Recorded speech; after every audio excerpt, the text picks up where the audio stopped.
మన ప్రభు అయిన యేసుక్రీస్తు నామమున అందరికీ వందనాలు. ఈరోజు ధ్యానాంశముగా కీర్తనల గ్రంథము 37వ అధ్యాయంలో కొన్ని వచనాలు మనం ధ్యానించుకుందాం. చెడ్డవారిని చూచి నీవు వ్యసనపడకుము, దుష్కార్యములు చేయువారిని చూచి మత్సరపడకుము. వారు గడ్డి వలనే త్వరగా ఎండిపోవుదురు, పచ్చని కూర వలనే వాడిపోవుదురు. యెహోవా యందు నమ్మిక ఉంచి మేలు చేయము, దేశమందు నివసించి సత్యమును అనుసరించుము. యెహోవాను బట్టి సంతోషించము, ఆయన నీ హృదయ వాంఛలను తీర్చును. వాక్యం ఏం చెప్తుంది ఇక్కడ? మన హృదయ వాంఛలను తీర్చేది ఇతరులు చేసే క్రియలను చూసి మనము మత్సరపడితేనో మన యొక్క ఉద్దేశాలు సఫలం కావు. చెడ్డవారిని చూసి మనం ఎంతగానో వ్యసన పడుతూ ఉంటాం. అంటే వీళ్ళు ఏ రీతిగా అభివృద్ధి చెందుతున్నారని. దుష్కార్యములు చేసేవారిని చూసి మత్సరపడుతూ ఉంటాం. వీళ్ళు ఎన్ని దుష్కార్యములు చేసినా ఈ స్థితిలో ఉన్నారని. మరి ఈ చెడ్డవారు కానీ దుష్కార్యములు చేసేవారు కానీ వారి ఇతరులను కూడా అనేక రీతిలుగా నిందిస్తూ ఉంటారు. ఎవరి నుంచి సాయం పొందారో వారినే అనేక రీతిలుగా దూషించిన సంఘటనల సందర్భాలు ఉంటాయి. వారు సహాయం పొందుతూ కూడా ఎదుటి వారిని అపహాస్యం చేసే ప్రక్రియ చూస్తున్నప్పుడు మరి నీతిమత్వంతో లేకపోతే మరి ఎంతో యథార్థంతో జీవించేవారు ఎంతో న్యూనతతో బాధపడుతూ మోసపోయామనో, లేకపోతే మాకు రక్షణ లేదనో, లేకపోతే మాకు ఆశ్రయం లేదు, లేకపోతే మేము వీళ్ళ చేత వంచబడుతున్నామనే యోచనలో ఎంతగానో వ్యసన పడుతూ ఉండటము మంచిది కాదు. ఎందుకని హృదయ వాంఛలను తీర్చేవాడు దేవుడు. నువ్వు యథార్థముగా ఉండి దేవుని సన్నిధిలో ఏది అడుగుతున్నావో దాన్ని తీర్చడానికి ఆయన సిద్ధంగా ఉన్నాడు. మనుషుల యొక్క స్థితిని బట్టి నువ్వు వీళ్ళు మంచివాళ్ళు లేకపోతే వీళ్ళు చెడ్డవాళ్ళని వ్యసన పడకు అన్నాడు. ఎందుకంటే మనం చూస్తే మరి అభివృద్ధి ఫలాలతోనూ లేకపోతే ఎంతగానో ఉన్నత స్థితిలో ఉన్న వాళ్ళని చూస్తే వీరందరూ ఏ రీతిగా ఆశీర్వదించబడ్డారు, లేకపోతే వీరి యొక్క పనుల వల్లనే మనం యోచించడం మంచిది కాదన్నారు. ఎందుకంటే లోకంలో 3 రకాలుగా అభివృద్ధి ఫలాలు ఉన్న వాళ్ళని చూడవచ్చు. దావీదు కుమారుడైన సొలొమోను విషయంలో మనం చూస్తే ఎంతగానో దీవించబడి ఆస్వాదించబడి దేవుడు కూడా సొలొమోనుకి ఏమి కావాలని అడిగినప్పుడు కూడా నాకు కావలసినంత ధనము ఐశ్వర్యం అన్నీ ఇచ్చావు, నాకు న్యాయము తీర్చగల వివేచన కలిగిన జ్ఞానాన్ని ఇమ్మని అడిగాడు. అప్పుడు దేవుడు ఏమన్నాడు? నీవు దీర్ఘాయుష్యును కానీ లేకపోతే సంపదను కానీ రాజ్యాన్ని కానీ లేకపోతే శత్రువుల నాశనాన్ని కోరుకోకుండా న్యాయము వివేచన కలిగిన జ్ఞానాన్ని అడిగావు కాబట్టి సమస్తను దయచేస్తున్నామని అనేక రీతులుగా అద్భుతంగా దేవుడు దీవించాడు. అంటే సొలొమోనుని అంతగా దీవించడానికి కారణం ఏంటి? మన పితరులు దేవుని నీతి మతం ఇచ్చిన వాటిని బట్టి అలా స్వాస్థ్యముగా ఆ బిడ్డలు దీవించబడుతూ ఉంటారు. అంటే చాలామంది దీవెనకరంగా లేకపోతే ఎంతో అభివృద్ధి ఫలాలతో ఉన్న వాళ్ళ విషయంలో మనం చూసి వీరు ఎందుకని ఈ స్థితిలో ఉన్నారంటే వారు పితరులు దీవెన ఫలాలు వీళ్ళ పట్ల దేవుడు నెరవేరుస్తూ ఉంటాడు. ఎందుకని దావీదుకి ఇచ్చిన వాగ్దానం ఏంటి? నీ స్వాస్థ్యాన్ని నిలుపుతాను. దావీదు దేవుని మందిరం కట్టాలనుకున్నప్పుడు ఏం చెప్పాడు? నీ చేత రక్తం ఒలికించబడింది కాబట్టి నీ కుమారునికి ఆ స్వాస్థ్యాన్ని, అంటే దేవుడు మనం చేసిన క్రియలను బట్టి ఆ దీవించవలసిన సమయంలో లేకపోతే మనం నడిపించవలసిన సమయంలో మనకన్నా మన బిడ్డలను దీవిస్తానని వాగ్దానం చేస్తున్నాడు. అంటే మనం చేసిన మంచి క్రియలు ఫలితాలు మనం చూడనంత మాత్రాన అనేక మందిని చూసి మనం మత్సరపడద్దు, అనేక మందిని చూసి వ్యసనపడద్దు. ఎందుకని మన యొక్క నీతిమత్వాన్ని బట్టు మన యొక్క చేసిన మంచి క్రియలను బట్టు మన ఈ లోకంలో ఉన్నప్పుడు కొన్ని అద్భుతమైన ఆశీర్వాదాలు మనం చూడలేకపోవచ్చేమో, కానీ మన స్వాస్థ్యముగా దేవుడు మన బిడ్డలను దీవిస్తానని మరి ఆ రీతిగా కొంతమంది విషయంలో దేవుడు ఎంతో సమృద్ధి కలిగిన మరి ఐశ్వర్యము లేకపోతే అధికారం అన్నీ కూడా ఇస్తూ ఉంటాడు. ఆ రీతిగా సొలొమోనుని దేవుడు దీవించి మరి అంత ఐశ్వర్యవంతమైన రాజును చూడలేదు, అంతగా దీవించాడు. దీన్ని బట్టి దావీదుకి ఇవ్వవలసిన అనేకమైన మరి దీవెనలు మరి తండ్రి చేసిన యొక్క మరి దేవుని నీతిమత్వాన్ని బట్టి బిడ్డలను దీవించే విషయంలో దేవుడు దావీదు సంతానానికి ఇశ్రాయేల్ రాజ్యాన్ని ఇస్తానన్నాడు. కాబట్టి ఆ ఇచ్చిన సంతానం చేత దేవుని యొక్క మందిరాన్ని కట్టించుకున్నాడు. మరి అనేకమైన మరి కట్టడాలతో ఐశ్వర్యవంతమైన జీవితాన్ని సొలొమోను గడపగలిగాడు. అయితే దానిని నిలుపుకునే స్థితిలో సొలొమోను చేసిన యొక్క దేవునికి వ్యతిరేకమైన క్రియ ఏది? అనేక మందిని అన్య స్త్రీలను వివాహం చేసుకున్నాడు. అన్య స్త్రీలను చేసుకోవటమే కాకుండా వారి యొక్క దేవతలను కూడా ఆరాధించే రీతిగా ఆ యొక్క యెరూషలేం పట్టణంలో ఎప్పుడైతే జరిగిందో దేవుడు 2 సార్లు గద్దించాడు. నీ యొక్క క్రియల వలన దావీదు వలె నీవు నీతి యందు నిలవకుండా ఉన్నప్పుడు నీ నుంచి ఈ రాజ్యాన్ని తీసివేస్తానని. ఎంతగానో ఉన్నత స్థితికి హెచ్చింపబడిన సొలొమోను విషయంలో అంత హెచ్చింపబడిన ఐశ్వర్యము సంపద అన్ని ఇచ్చినాను, వాటన్నిటిని అనుభవిస్తూ కూడా దేవునికి విరుద్ధమైన క్రియలకు ఎప్పుడైతే పాల్పడ్డాడో మరి దేవుని యొక్క ఉగ్రతను పొందే పరిస్థితి వస్తుంది. కాబట్టి దేవుని నీతి యందు నిలిచి ఉన్నంత కాలం మాత్రమే అభివృద్ధి ఫలాలు పొందగలుగుతారు. ఎప్పుడైతే మరి విరుద్ధమైన కార్యాలు చేశారో, విరుద్ధమైన కార్యాలకు పాల్పడ్డారో వారు ఇంకా దీవించబడుతున్నారనుకుని వారిని చూసి వ్యసన పడవద్దని చెప్తుంది వాక్యం. ఎందుకని వారు చేసే క్రియలకు ప్రతిఫలం అనుభవించే పరిస్థితి వస్తుంది. దేవుని యొక్క ఉగ్రత తప్పదు. మరి అప్పుడు సొలొమోనుకి దేవుడు ఏమన్నాడు, నీవు అన్య దేవతలు ఎప్పుడైతే ఆశ్రయాన్ని ఇచ్చావో నీ నుంచి నీ రాజ్యాన్ని తప్పిస్తున్నాను. అయితే దావీదుకి ఇచ్చిన వాగ్దానాన్ని బట్టి నీ తర్వాత తరం వారికి ఈ రాజ్యంలో కొంత మాత్రమే మిగులుస్తాను, తగినంత తీసివేస్తానని అంత ఐశ్వర్యముతో అంత అభివృద్ధి ఫలాలతో ఉన్న మరి సొలొమోను యొక్క సామ్రాజ్యాన్ని దేవుడు వాళ్ళ నుంచి తీసివేసే పరిస్థితులు సొలొమోను తెచ్చుకున్నాడంటే దేవుని యందు నిలిచి దేవుని యొక్క కృపను పొంది మరి అభివృద్ధి ఫలాలతో ఎంతో ఐశ్వర్యంతో ఉన్న సొలొమోను దేవుని యొక్క వ్యతిరేకమైన క్రియలు చేసినప్పుడు దానికి మూల్యం చెల్లించక తప్పలే. ఎంతో అభివృద్ధిగా చెందిన వారిని చూసి వ్యసన పడవద్దని చెప్పారు. వారికి వారి తల్లిదండ్రులు చేసిన దాన్ని బట్టి దేవుడు ఆ స్వాస్థ్యముగా ఇచ్చినది వారు నిలబెట్టుకునే స్థితిలో ఉన్నప్పుడు మాత్రమే నిలిచి ఉంటుంది. మరి ఆ రీతిగా కాకుండా దేవుడు ప్రత్యేకంగా కూడా కొన్నిసార్లు ఎంచుకుంటాడు. ప్రత్యేక పరిస్థితుల్లో కూడా కొంతమంది అభివృద్ధి ఫలాలు పొందుతూ ఉంటారు. ఈ లోకంలో ఉన్నత స్థితిలోనూ మరి అధికమైన సంపదతోనూ పదవులతోనూ ఎంతో అష్టైశ్వర్యాలతోనూ మనం చూస్తూ ఉంటాం. సొలొమోను యొక్క అనీతి కార్యాలను చూసి నీ యొక్క సంతానానికి నీ రాజ్యం ఇవ్వనని దేవుడు చెప్పినప్పుడు నెబాతు కుమారుడైన యరొబాముని మరి ఒక కార్యము నిమిత్తము సొలొమోను ఎంచుకుని పంపిస్తున్నాడు. ఎందుకని అతను మంచి బలాఢ్యుడు, సామర్థ్యం గలవాడు. కాబట్టి ఆ కార్యాన్ని చేయడానికి ఎంచుకొని పంపించాడు. అయితే మార్గమధ్యంలో దేవుని యొక్క ప్రవక్త అహియా వచ్చి యరొబాముని మరి ఆ పొలంలోకి తీసుకువెళ్ళిపోయి ఆయన పైన కొత్త వస్త్రం ఉంటే దాన్ని చింపి 12 తునకలుగా చేసి 10 తునకలు యరొబాముకి ఇస్తాడు, 2 తునకలు మాత్రమే అక్కడ వదిలేస్తాడు. అంటే ఈ 10 తునకలు ఇశ్రాయేల్ గోత్రంలో 10 గోత్రంలో కూడా నీ వశం అవుతున్నవి, వాటన్నిటిపైన రాజుగా నిన్ను చేస్తున్నాడు. ఈ విషయాన్ని తెలుసుకున్న సొలొమోను వెంటనే అతన్ని బంధించాలనుకున్నప్పుడు ఐగుప్తుకి పారిపోతాడు.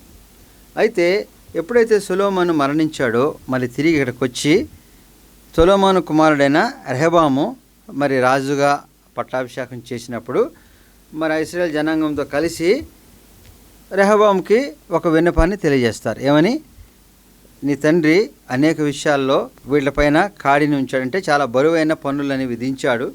మరి ఇప్పుడు నువ్వు రాజ్యంలోకి వచ్చావు కాబట్టి వాటన్నింటి తగ్గించి వీరిపైన భారాన్ని తగ్గించమని మరి ఇశ్రాయేల్ పెద్దలతో యరొబాము కూడా మరి విన్నపం చేసినప్పుడు రెహబాము ముందుగా రాజ్యంలో ఉన్న పెద్దలందరినీ విచారిస్తాడు.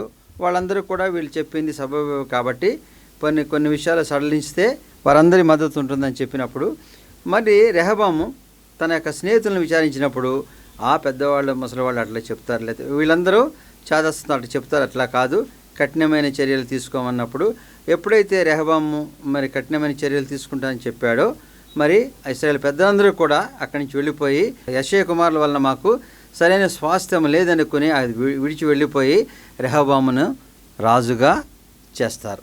మరి షేకెము రాజధానిగా రెహబాము మరి ఇశ్రాయేల్ 10 గోత్రాలను కూడా మరి పరిపాలించే స్థితికి వెళతాడు. ఆ రీతిగా రెహబాము ఎదగడానికి రెహబాము చేసిన గొప్పతనం ఏమైనా ఉందా, రెహబాములో ఏమైనా గొప్ప విశేషమైన కార్యం ఉందా, లేకపోతే రెహబామును ఎందుకు ఆ రీతిగా దీవించబడ్డాడంటే దేవుడు మరి తన యొక్క కార్యాలు చేసేటప్పుడు కొంతమందిని హెచ్చిస్తూ ఉంటాడు. ఆ రీతిగా హెచ్చించబడిన వాళ్ళు కొంతమంది ఈ లోకంలో మనం చూస్తాం. అంటే వారు చేసిన క్రియలు వారి పితరులు చేసిన క్రియలను బట్టి కాదు. దేవుడు కొన్ని కార్యాల నిమిత్తము మరి కొన్ని కార్యాలు జరగవలసినప్పుడు మరి అక్కడ సొలొమోను ఎప్పుడైతే దేవునికి వ్యతిరేకమైన క్రియలు చేశాడో, సొలొమోను నుంచి యొక్క రాజ్యాన్ని ఎప్పుడైతే దేవుడు తీసివేస్తున్నాడో మరి అటువంటి తీసివేసినప్పుడు రెహబాము అనే వ్యక్తిని దేవుడు బలపరిచాడు. అంతేగాని రెహబాములో యొక్క గొప్పతనం లేదు. కాబట్టి కొంతమంది అధికారంలో ఎదుగుతూ ఉంటారంటే వారు చేసిన గొప్ప క్రియలు ఏంటి, వారు చేసిన గొప్ప మరి పనులేంటి, వీరికి ఎందుకు దేవుడు ఈ రీతిగా దీవిస్తున్నా అంటే దేవుడు కొన్ని కార్యాల నిమిత్తము కొంతమందిని ఎంచుకోవచ్చు. చిరకాలం ఉంటాయా అంటే వారు దాన్ని సక్రమమైన రీతిలో అనుభవించే పరిస్థితులు ఉండాలి. మిగిలిన 2 గోత్రాలని మాత్రమే మరి సొలొమోను కుమారుడైన రెహబాము యెరూషలేములో మరి పరిపాలిస్తున్నాడు. అంటే 12 గోత్రాలు 10 గోత్రాలు యెరోబాము షెకెము రాజధానిగా, మరి యెరూషలేములో రెహబాము 2 గోత్రాలతో పరిపాలిస్తున్నప్పుడు యెరూషలేములో దేవుని మందిరానికి వీరందరూ బలులను ప్రార్థనలకు వెళుతున్నప్పుడు చూసి యెరోబాము అనుకుంటాడు, వీళ్ళందరూ ఆ రీతిగా అక్కడికి వెళ్ళిపోతే తిరిగి మళ్ళీ రెహబామునే రాజుగా ఎంచుకునే పరిస్థితి ఉంది, లేకపోతే రెహబామును కలిసిపోతారు. కాబట్టి మరి యెరూషలేము పట్టణానికి వెళ్లకుండా ఉండాలంటే ఏం చేయాలి? బేతేలులో గాదులో దేవతలను విగ్రహాలను పెట్టి ఇవే మనల్ని తీసుకొచ్చినాయి కాబట్టి వీటిని పూజించమని చెప్తాడు. మరి ఇంతగా ఇశ్రాయేలు మరి యొక్క బానిసత్వాన్ని నుంచి విడిపించి తీసుకొచ్చిన దేవుడిని మరిచి రాజ్యం ఎప్పుడైతే వచ్చిందో దాన్ని ఎప్పుడైతే కాపాడాలనుకున్నప్పుడు చేస్తున్న దుష్కార్యం ఏంటి? వారందరూ అక్కడికి వెళ్లకుండా మరి ఇక్కడే కొన్ని దేవతా విగ్రహాలను పెట్టి పూజిస్తే వారందరూ అక్కడ వెళ్లకుండా ఉంటారని. మరి దేవుడు ఆ కార్యాన్ని ఒప్పుకుంటాడా? ఆ స్థితిని ఒప్పుకుంటాడా? ఆ రీతిగా ప్రత్యేకపరిచి ప్రత్యేక విషయం నిమిత్తమై కొంతమందిని దీవించినప్పుడు వారు ఆ దీవుని అనుభవిస్తూ ఆ యొక్క కృపను ఎరిగి దేవుని విశ్వాసము కలిగి ఉండాలి. కానీ పొందిన అవకాశాన్ని బట్టి అతిశయించో దాన్ని నిలుపుకుంటకై చేసే దుష్కార్య వలన అది వాళ్ళకి నిల్వ లేకుండా పోతుంది. కీర్తనల గ్రంథము 37వ అధ్యాయం 16వ వచనం చూస్తే, నీతిమంతునికి కలిగినది కొంచెమైనను బహుమంది భక్తిహీనులు కొన్న ధన సమృద్ధి కంటే శ్రేష్టం. ఇది కాబట్టి నీతిమంతులు కొన్న కొంచెమైనను దాన్ని అనుభవించగలిగిన పరిస్థితి వాళ్ళకు ఉంటుంది. నీతిమత్వాన్ని బట్టి జీవిస్తున్నప్పుడు వారికున్న అభివృద్ధి ఫలాలలో వారికున్న దాన్ని బట్టి వారు సంతోషంగా సమృద్ధికరమైన జీవితాన్ని జీవిస్తూ ఉంటారు. కాబట్టి దేవుని యందు నిలిచి మనము పొందే ఫలాలు మనకు ఎప్పుడు స్థిరముగా ఉంటాయి. ఎందుకని మన నీతిమత్వాన్ని బట్టి మనము ఆ ఫలాలు అందుకుంటున్నాం. నీతిమత్వాన్ని బట్టి అటువంటి స్థితిలో ఉన్నాం. నీతిమత్వాన్ని బట్టి మనము మరి ముందుకు వెళుతున్నాము, జీవిస్తున్నాము, మనకున్న శోధన నుంచి భరించగలిగిన స్థితిలో మనం ఉన్నాం. అదే అవినీతి కార్యాలతో మరి అనేకమైన దుష్కార్యాలతో మనం ఏది సంపదను అధికారాన్ని పొందినను దాన్ని నిలుపుకొనటానికి రెహబాము మరి అన్ని దేవతల విగ్రహాలను పెట్టాడు. కానీ దేవుని ఉగ్రతను మరి చూడవలసింది వచ్చింది. ఆ యొక్క స్థితిని కోల్పోయే పరిస్థితి రెహబాము తెచ్చుకున్నాడు. మరి యెరోబాము ముందుగా తనకు వచ్చిన అధికారాన్ని అతిశయించి మంచి సలహాలను కానీ పాటించక వాళ్ళని ఎంతగానో దూరం చేసుకున్నాడు. మనకున్న పరిస్థితులు వచ్చినప్పుడు ఎంతో విచక్షణతో విజ్ఞానంతో మరి ఆ యొక్క పరిస్థితిని సరి చేసుకోవాలి. కానీ అంటే నీతిమత్వంతో ఉన్నవారు సరైన విచక్షణ కలిగి ఉన్న పరిస్థితిని అర్థం చేసుకొని ఆ యొక్క అభివృద్ధి ఫలాలకు ముందుకు వెళతారు. కాబట్టి మన జీవితంలో మన హృదయ వాంఛలను తీర్చేవాడు దేవుడు ఉన్నాడు. మనం చేయవలసిన కార్యాలకి అనేకమైన శోధనలు రావచ్చు, అనేకమైన ఆటంకాలు వచ్చు. మనల్ని విమర్శించేవాళ్ళు, మనల్ని నిరోధించేవాళ్ళు, మనల్ని నిర్వీర్యం చేయాలనుకునేవాళ్ళు అనేక సందర్భాలను చూసి మనము వ్యసనపడకూడదు. దేవుని సన్నిధిలో మొరపెట్టినప్పుడు దేవుడు నీకు మార్గాన్ని చూపిస్తాడు, దేవుడు నిన్ను నడిపిస్తాడు. మరి దావీదు దేవుని యొక్క మందిరాన్ని కట్టాలనుకున్నాడు. కానీ దావీదుకున్న పరిస్థితిని బట్టి దేవుడు అనుజ్ఞ ఇవ్వకున్నా కుమారునికి ఇచ్చాడు. మనము ఎంచుకున్న కార్యాలు కొన్ని జరగనప్పుడు అవి జరగట్లేదని మనం యోచించే కన్నా అవి మన నుంచి కాకపోయినా మన బిడ్డల నుంచి కూడా దేవుడు దీవించే రీతిగా తన ప్రణాళిక ఉంటుంది. కాబట్టి హృదయ వాంఛలు నెరవేర్చే దేవుడు నీ యొక్క కోరికను సఫలపరుస్తాడు. ఎప్పుడు దేవుని నీతి యందు నువ్వు నిలిచి ఉన్నప్పుడు, దేవుని నీతి యందు నువ్వు ఎప్పుడైతే నిలిచి ఉన్నావో అప్పుడు దేవుడు గొప్ప ఫలాలను నీకు చూపిస్తాడు. కాబట్టి లోకంలో అభివృద్ధి ఫలాలను చూసి అభివృద్ధి చెందిన వారిని చూసి వ్యసనపడద్దు. వారు ఎందు నిమిత్తం ఆ రీతిగా ఉన్నారనేది మనకి తెలియదు. అనేక మంది పాపము చేయకుండా నిరోధించడానికి దేవుడు ఒక్కొక్కసారి ఇటువంటి సంపదను కానీ అధికారాన్ని కానీ ఇస్తాడు. ఎందుకంటే అవకాశాలుగా ఎంచుకొని అనేక మంది పాపము చేయకుండా నిరోధించడానికి కూడా కొంతమంది అభివృద్ధి ఫలంలో కనబడవచ్చు. కానీ అది వాళ్ళకి సమాధానం కలిగిన జీవితాన్ని ఇవ్వదు. ఏది ఇస్తుందన్నాడు ఇక్కడ? నీతిమంతుని కలిగేది కొంచెమైనను బహుమంది భక్తిహీనులకున్న ధనము కంటే శ్రేష్టమైనదిగా ఉంటుంది. కీడు చేయటం అని మేలు చేయము నీవు నిత్యము నిలుచుదు. నీకు జరిగిన అన్యాయాన్ని బట్టో, నీకు జరిగిన అవమానం బట్టో, లేకపోతే నిన్ను తగ్గించిన దాన్ని బట్టో, నువ్వు కోల్పోయిన దాన్ని బట్టో నువ్వు చేసే క్రియ నిన్ను పాపంలోకి తీసుకువెళ్లకుండా ఉన్నప్పుడు మాత్రమే నీ క్రియ సఫలమవుతుంది. అంటే నీకు జరిగిన అన్యాయానికి ప్రతీకారంగా నువ్వు చేసే క్రియ నిన్ను పాపంలో తీసుకువెళ్ళిపోతే మరి నువ్వు నీతిమంతుడిగా ఏ రీతిగా మరి ఉండగలుగుతావు? దేవుని యందు నిలిచి ఉంటాం అంటే ఎదుటివారు చేసిన పాపాలు, ఎదుటివారు మన పట్ల చేసిన వాటిని ప్రతీకారంతో కాకుండా దేవుని యందు నిలిచి దేవుని అడిగినప్పుడు దేవుడు మార్గం చూపిస్తాడు. వారు చేసిన క్రియలను బట్టి వారు ఏమి అనుభవిస్తారు ఇక్కడ చూద్దాం. కీర్తనల గ్రంథము 37వ అధ్యాయము 33వ వచనం చూస్తే, వారి చేతికి యెహోవా నీతిమంతులను అప్పగింపడు, వారు విమర్శకు వచ్చినప్పుడు ఆయన వారిని దోషులుగా ఎంచడు. యెహోవా కొరకు కనిపెట్టుకొని ఉండుము, ఆయన మార్గమును అనుసరించుము, భూమిని స్వతంత్రించుకున్నట్లు ఆయన నిన్ను హెచ్చించును. భక్తిహీనులు నిర్మూలము కాగా నీవు చూచెదవు. కాబట్టి భక్తిహీనులు ఎల్లకాలము సదాకాలము వారు ఆ స్థితిలో ఉంటారనుకునే యోచన మానవులు. ఎంతగా దీవించబడినను సొలొమోను అనీతి కార్యాలను బట్టి ఆయన స్వాస్థ్యానికి ఆ సామ్రాజ్యం మొత్తము కూడా వెళ్లకుండా దావీదుకి ఇచ్చిన వాగ్దానం వలన మరి తన యొక్క కుమారుడైన రెహబాము మరి యూదా బెన్యామీను గోత్రానికి మాత్రమే రాజుగా అయ్యాడు.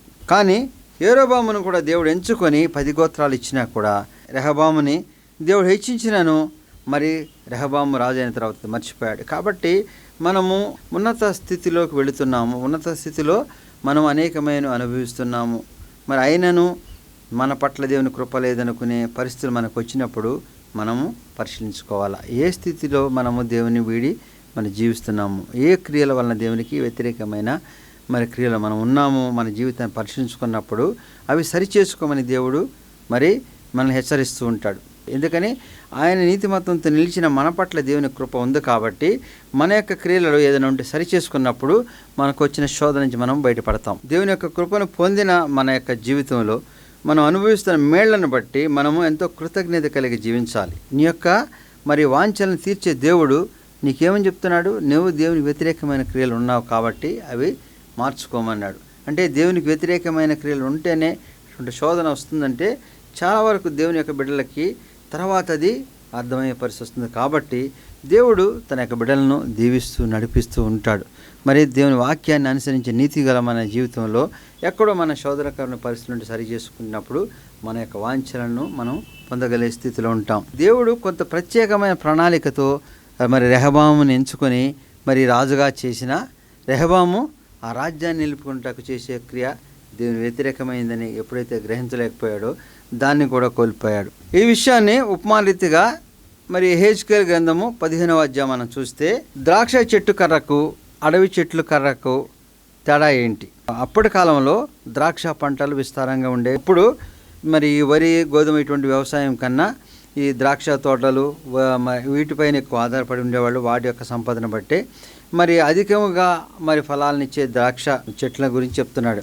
అడవిలో ద్రాక్ష తీగలకి మరి వేరే కర్రకున్న తేడా ఏంటి?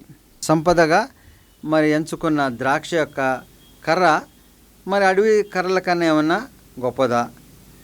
మరి కర్రలో ఏమీ గొప్పతనం లేదు. ఎందుకని అది కాల్చబడితే మామూలు కర్రల వల్ల కాలిపోతుంది. కానీ ద్రాక్ష కర్రలతో ఏదైనా వస్తువులను మనం వాడగలమా? ఏ వస్తువును వాడగలిగినంత గట్టిగా సామర్థ్యం కలిగి ఉండవు, చాలా బలహీనంగా ఉంటాయి. మరి అటువంటి బలహీనమైనట్టుగా బలపరిచే దేవుడు నీ పట్ల తన యొక్క గొప్ప కార్యాలు బలపరచబడాలంటే నీవు ఎంత ఉన్నత స్థితిలో ఉన్నావని కాదు అక్కడ వాక్యం చెప్తుంది. అటువంటి బలహీనమైన తీగల నుంచి కూడా మరి ఫలవంతమైన మరి ద్రాక్ష తీగలను ఇస్తున్న దేవుడు. మరి అడవి చెట్లను చూసినప్పుడు అవి ఎంతో బలంగా కనబడుతున్నా వాటిలో మంచి ఫలాలు కనబడవు, మంచి ఫలాలు ఇవ్వలేవు. సంపద ఇవ్వలేని ఆ అడవి కర్రల కన్నా, అంత బలంగా ఉన్న అడవి కర్రల కన్నా బలహీనమైన ద్రాక్ష తీగలు ఎంతో గొప్ప ఫలాలను ఇస్తూ ఉంటాయి. కాబట్టి దేవుని యందు నిలిచిన వారు ఎంత బలహీనంగా ఉన్నారు, లేకపోతే ఎంత మరి బలవంతులని కాదు, దేవుని యొక్క కృపను బట్టి వారు ఇచ్చే అనేకమైన ఫలాలు పొందగలిగిన స్థితిలో ఉండాలి. మరి ఆ ద్రాక్ష తీగలను కాల్చేసినప్పుడు లేకపోతే అడవి కర్రను కాల్చేసినప్పుడు తేడా ఏమైనా ఉంటుందా? ఏముండదు. వాటిలో గొప్పతనం ఏమీ లేదు. ఉన్నదంతా దేవుని యొక్క కృపను బట్టి దీవించబడటమే. దేవుని యొక్క కృపను పొందాలంటే మనము నీతిమత్వంతో ఉండాలి. ఏ రీతిగా ఉండాలి? రాజుల మొదటి గ్రంథము 2వ అధ్యాయము 4వ వచనం చూస్తే, నా ఎదుట తమ పూర్ణ హృదయముతోనూ పూర్ణ మనస్సుతోనూ సత్యమును అనుసరించి నడుచుకునే ఎడల ఇశ్రాయేలీయుల రాజ్య సింహాసనము మీద ఆసీనుడగు ఒకడు నీకు ఉండక మానడని యెహోవా నన్ను గూర్చి ప్రమాణం చేసిన మాటను స్థిరపరచును. ఇది దావీదు చెప్తున్నాడు అనమాట. ఎప్పుడైతే పూర్ణ మనస్సుతో పూర్ణాత్మతో సత్యం అనుసరించి జీవిస్తావో నీ యొక్క జీవితాన్ని దీవించడమే కాదు, నీ స్వాస్థ్యాన్ని కూడా నిలబెడతానని దేవుడు వాగ్దానం చేస్తున్నాడు. పూర్ణ మనస్సుతో పూర్ణ హృదయంతో ఉండటం అంటే ఏంటి? మనలో దేవుని యందు ఆసక్తి, మన యొక్క జీవిత గమనంలో దేవుని పట్ల మనకున్న మరి విశ్వాసం ఏంటి? మన జీవితంలో జరుగుతున్న అనేక సంఘటనలు మంచిని బట్టి మాత్రమే దేవుడు దీవిస్తున్నాడు. మనకు కష్టంలో దేవుడు మనల్ని విడిచిపెడుతున్నాడు. లేకపోతే మనము సందర్భానుసారముగా దేవుణ్ణి ఆచరిస్తూ అనుసరిస్తూ జీవిస్తున్నప్పుడు దేవుని కృప ఉంటుందా? మనల్ని దీవించినప్పుడు మాత్రమే దేవుడు మనం వెనుకున్నాడు మనం యోచిస్తే దేవుని యొక్క కృప నిరంతరం ఉంటుందా? పూర్ణ విశ్వాసంతో మనం ఉండాలి. ఇప్పుడు మన దీవిస్తానన్న దేవుడు తన యొక్క దీవెనలు మన పట్ల చూపించే సమయం వచ్చే వరకు ఎంతో విశ్వాసముతో ఎదురు చూడాలి, ఎంతో నిరీక్షణతో ఎదురు చూడాలి. మనం నమ్మిన దేవుడు ఏ రీతిగా మనము విశ్వసించామో దాన్ని బట్టే మన యొక్క జీవితం నడుస్తూ ఉంటుంది. మన విశ్వాసాన్ని సడలకుండా ఉండాలంటే ఇతరులను చూసి మత్సరపడటం, ఇతరులను చూసి వ్యసనపడటము, లేకపోతే ఇతర కార్యాలు చూసి మనకు జరగట్లేదు అనుకుని, లేకపోతే మనకు జరిగిన దాన్ని బట్టి శోధనలో కాకుండా దేవుడు మన పట్ల తన కృపను చూపిస్తున్న విశ్వాసంతో ఉండాలి. మన యొక్క విశ్వాసం ఏ రీతిగా ఉండాలంటే చివరి వరకు పోరాటం చేసే రీతిగా, అంటే దేవుని నీతి యందు నిలిచి మాత్రమే గెలవగలిగిన విశ్వాసం మాత్రమే మరి ఎప్పుడు కూడా మనకి జయాన్ని కలగజేస్తుంది. మీకు ఒక చిన్న కథ చెప్తాను. ఒక అడవిలో అనుకున్న సందర్భంలో నక్కకి ఒక కుందేలు తారసపడింది. వెంటనే దాన్ని చంపాలనుకున్నప్పుడు, దాన్ని పట్టుకోవాలని మరి పరిగెత్తున్నప్పుడు రెండు కూడా చాలా వేగంగా పరిగెత్తినాయి. చాలా వేగంగా పరిగెత్తేసి మరి కుందేలుకి సమీపంగా ఉన్న ఒక కలుగులకు దూరిపోయింది. కానీ నక్క ఆ కలుగులకు దూరలేకపోయింది. అయితే ఎంత ఆయాసపడుతూ వెళ్ళిపోయిన నక్క, ఎంత పరిగెత్తినా నేను దీన్ని పట్టుకోలేకపోయానేంటి, ఇది వెళ్ళిపోయి దాక్కోగలిగింది ఏంటి, ఎంతగానో చింతిస్తూ, నీతో పాటు నేను పరిగెత్తాను కదా, నువ్వు ఎట్లా వెళ్ళిపోయి దాక్కున్నావని కుందేలుని అడిగిందంట. కుందేలు అందంట, నీవు నీ ఆహారాన్ని గురించి పరిగెత్తున్నావు, కానీ నేను నాక జీవిత సమస్య, నీకు దొరికితే నేను చచ్చిపోతాను కాబట్టి నీకు చచ్చిపోకూడదనే ప్రయత్నంలో నేను ఇంత వేగంగా పరిగెత్తగలిగాను. అంటే మన దేవుని విశ్వాసం ఏ రీతిగా ఉండాలి? మన యొక్క అవసరాన్ని తీర్చేదిగా దేవుని మనం ఆరాధిస్తే మన యొక్క జీవిత గమనంలో అనేకమైన శోధనలు మనం ఎదుర్కొంటాం. దేవుని యందు నిలిచినప్పుడు మన యొక్క జీవితం పరమార్థం దేవుని సన్నిధికి వెళ్ళాలనుకున్న మనం ఆ లక్ష్యాన్ని చేరాలంటే మన యొక్క పరుగు పందెం ఏ రీతిగా ఉండాలంటే ఆ విశ్వాసాన్ని మనము విడవకుండా, నిరీక్షణను విడవకుండా పరుగు పందెంలో ఉన్నప్పుడు మనం గెలవగలుగుతాం, అంటే దేవుని సన్నిధికి చేరగలుగుతాం. అంతేకాని సందర్భానుసారముగా మరి ఆ పరిస్థితులను బట్టి నక్క ఏదైతే ఆహారం కోసం పరిగెత్తుంది, ఇది కాదు ఇంకోటి దొరుకుతుందనే యొక్క యోచనలో ఉండి పరిగెత్తుంది, కానీ కుందేలు తన యొక్క ప్రాణాన్ని రక్షించుకొని పరిగెత్తినప్పుడు తన యొక్క గమ్యాన్ని చేరుకోగలిగింది. కాబట్టి దేవుని నిలిచి ఉన్న మనము నీతిమత్వంతో దేవుని సన్నిధికి చేరాలనుకున్నప్పుడు మన యొక్క పరుగు పందెము ఆ రీతిగా ఉన్నప్పుడు మన జీవితం అనేకమైన గొప్ప కార్యాలు మనం చూస్తూ దేవుని సన్నిధికి చేరగలుగుతాం. కానీ ఈ లోకంలో శోధన పడకుండా ఉంటాం. పూర్ణ విశ్వాసంతో పూర్ణ మనస్సుతో దేవుని ఆరాధించినప్పుడు మాత్రమే మనం ఆ రీతిగా పరుగు పందెం గెలగలుగుతాం. కాబట్టి ఈ లోకంలో చూస్తున్న అనేక విషయాలను బట్టి మనము మత్సరపడకూడదు, వ్యసనపడకూడదు. లేకపోతే వీరందరి అభివృద్ధి ఫలాలు చూసి మనం పొందట్లేదు అనుకునే అవిశ్వాసంలో కాకుండా మనం పొందే ఫలం ఏదైతే దేవుని సన్నిధికి చేరాలనుకున్నాము, దేవుని యొక్క నిత్యరాజ్యానికి చేరాలనుకున్నామో ఆ చేరే ప్రయత్నంలో ప్రయాణంలో అనేకమైన శోధనలు వచ్చినాను. వాటన్నిటిని కూడా ఎదుర్కోగలిగినాడు. ఉదయ వాంఛలను తీర్చగలిగిన దేవుడు మనం వెనకున్నాడు. కాబట్టి ఆయన యొక్క గొప్ప కృపను మనకు చూపిస్తూ వచ్చిన సందర్భాన్ని, సమస్యను, మన యొక్క ఆపత్కాల పరిస్థితులను ఆయన తీసివేస్తాడు. ఇతరులకు ఇచ్చిన అభివృద్ధి ఫలాలను బట్టి కాదు, మన పట్ల తన యొక్క కృపను దేవుడు ఎంచుకొని ఉన్నాడు. కాబట్టి నీ యొక్క పరుగు పందెంలో, నీ యొక్క విశ్వాసంలో విడవకుండా దేవుణ్ణి ఎప్పుడైతే నువ్వు పూర్ణ మనసుతో ఆరాధిస్తూ ఉన్నావో, నీ యొక్క వాంఛలను దేవుడు తీరుస్తూ, నీ యొక్క స్వాస్థ్యాన్ని బలపరుస్తూ నువ్వు చేరవలసిన గమ్యాన్ని దేవుడు తీసుకువెళుతూ ఉంటాడు. ఎంతగా దీవించిన సొలొమోను, ఎంచుకోబడిన రెహబాము కూడా శోధనలో పడ్డాడు. తనకిచ్చిన దాన్ని కూడా మరి కోల్పోయిన పరిస్థితి వచ్చింది. కాబట్టి మనము మన విశ్వాసాన్ని విడవకూడదు. మన యొక్క పరుగు పందాన్ని మనము మరి నీతిమత్వంతోనే ముందుకు వెళుతున్నప్పుడు ఈ శోధనలన్నీ కూడా జయించగలిగిన శక్తిని, జయించగలిగిన మరి కృపను దేవుడు దయచేస్తాడు. కాబట్టి మన జీవిత గమనంలో వచ్చిన వాటన్నిటిని కూడా ఇతరులను చూసో వ్యసనపడుతూ, ఇతరులను చూసి మనం అసూయపడుతూ, ఇతరులను చూసి మనము మరి యోచించక శోధనలు పడకుండా మనకొచ్చిన మరి శోధనలో పూర్ణ మనస్సుతో దేవుణ్ణి ఆరాధిస్తూ, పూర్ణ మనస్సుతో దేవుని యొక్క సన్నిధిలో మనము ఎప్పుడైతే ఉన్నామో మన విశ్వాసాన్ని మనం ముందుకి జయించగలుగుతాము, దేవుని సన్నిధికి వెళ్ళగలుగుతాం.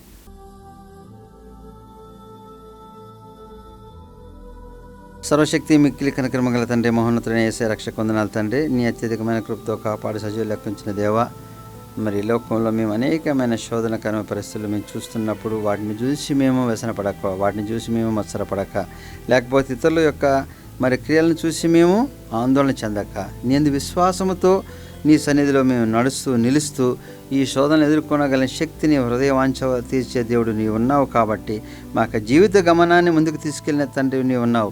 కాబట్టి మా యొక్క పరుగు పందెంలో మేము వెళ్ళవలసిన గమ్యస్థానానికి చేరు పర్యంతము విశ్వాసాన్ని వీడకుండా, మరి నీ యొక్క నీతిమత్వంతో మేము వెళ్ళినప్పుడు ఈ శోధనలన్నింటినీ జయించగలిగి మా యొక్క వాంఛలను తీర్చే దేవుడు నీవున్నావు. మా యొక్క స్వాస్థ్యాన్ని బలపరిచే దేవుడు నీవున్నావు. విశ్వాసంతో మా జీవితాన్ని ముందుకు నడిపించమని క్రీస్తు వారి పేరు వేడుకొంచున్నాం తండ్రి. ఆమెన్.